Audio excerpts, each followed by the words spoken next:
being a teacher resource, it's black and white, but we also made the decision as well to have the ebook version black and white, didn't we? Like no colour. Do you remember us having that conversation, Claire? I do, yeah.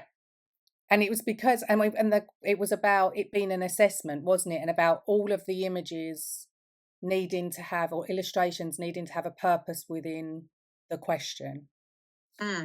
Definitely. And helps, there's a lot of students who just need that visual prompt. Otherwise, if it's just filled with words and writing, it can be a bit overwhelming and daunting. So, yeah, helps to have the graphics. Yeah, and with the overall layout as well, Abigail, with the editing, we really have been mindful about the accessibility and the spacing, even when there's been a lot of questions or images, haven't we? Yes, yeah, I certainly remember we had a few conversations around these dividing lines that we've added between some questions. I know we workshopped a few different designs and we came up with something that was quite subtle, different to the answer lines so that students won't get confused with that as well. But just to break up questions, particularly where it might be confusing which graphic relates to which question. Yeah, I remember. They seems like such a small thing, doesn't it? We workshopped the answer, the divide lines, but it's true. It's like when something's printed out and you like, there can be confusion here. So yeah, that's really nice. Can you tell me more about the icons at the top, which is obviously another conversation we had? I love that little pencil. Yeah, I know that Claire's been looking through all the books and making sure that anytime that equipment is needed, which I think is anything that's not, paper and pen essentially, we make sure we've got this little icon in the header.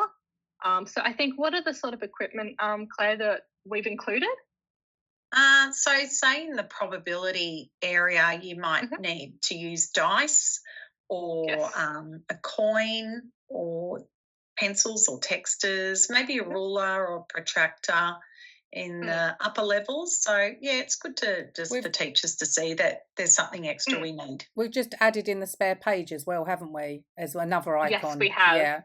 Yeah. Which I think is really important. It's even on this page here. We haven't done this edit yet, but I can see using the back of this page as mentioned. So we'll be adding a little icon up here to show that they need an extra piece of paper, just so the teacher has all of the equipment ready and prepared once the assessments are handed out. And the code at the top, on the top right, that obviously pertains to ACARA, which is really useful too, particularly if you've just got the assessment, printed off for a student. Anything else on the page you want to share? We've got our 10 questions nicely spaced out.